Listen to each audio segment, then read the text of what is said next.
Hello,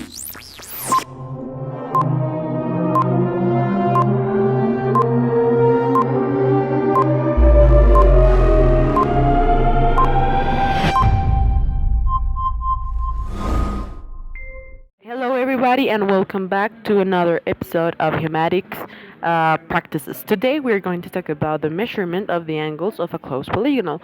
The materials that were used were a tripod, a total system apparatus, a meter, and a prism. We had to measure a given closed polygonal as shown in the map of the points 6, 7, 1, and 3. So we started measuring at point 6.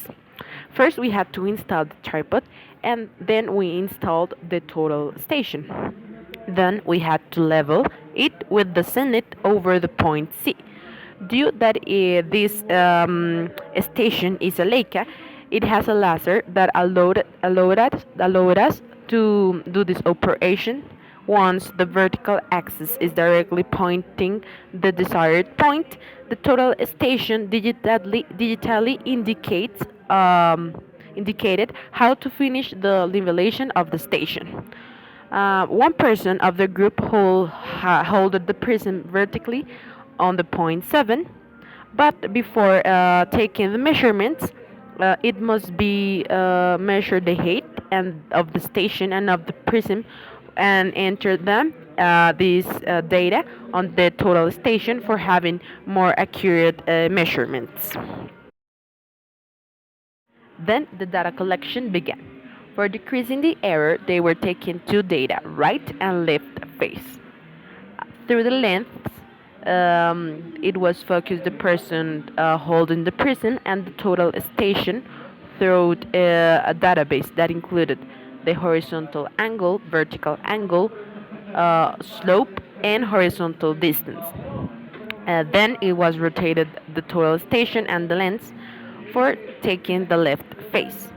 The difference between the angles of the right and the left face must be around 180 degrees, but the distance will be always the same. Then this process is repeated over the rest of the polygon, and in this way we took the internal angles of the polygonal. Calculations.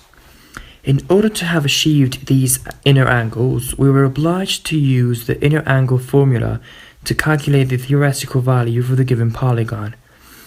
Being a polygon, in this case a quadrilateral, we know that the inner angles must sum 360 degrees. The experimental value that we obtained, as it can be read in our chart, was that of 360 degrees, 0.0759. We proceeded then to divide the error in the amount of angles measured. In this case, we had 4.